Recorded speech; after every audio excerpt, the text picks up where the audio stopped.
Again, when you first got on scene and you were able to talk to some neighbors and some witnesses there on the scene and describe to us what initially. Judy, wait 1 second. Okay. I see Chicago police are arriving and putting themselves in the middle of the situation right now. It appears there might be someone in command, from what I can see, approaching the area. I'm not sure if this is in an attempt to start dispersing the crowds. But we have just in the last few seconds seen Chicago police, who had remained at bay, now starting to put themselves in the middle of the, oh God.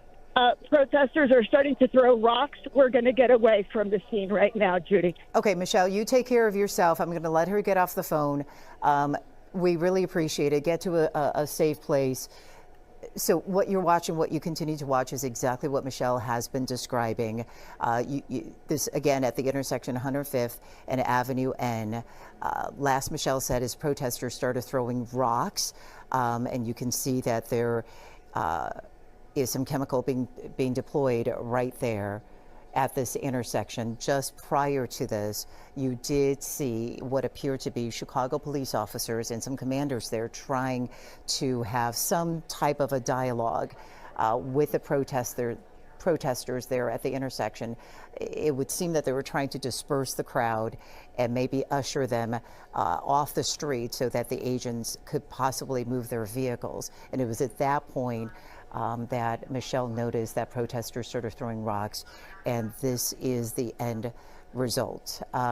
Earlier, we had heard that there were pepper balls being sprayed into the crowd because someone had thrown eggs, or some neighbors had thrown something at the agents. And now reports of rocks being thrown, and that was coming from Michelle, a reporter right there on the ground. She has now gotten off the phone with us. They're trying to get to a safer place, of course, but we can continue to watch this picture. Fortunately, with Chopper 7 up in the air, we can still continue to monitor what is happening here. Again, if you are just joining us here on stream, this situation has been very tense for the last, maybe about 40 minutes.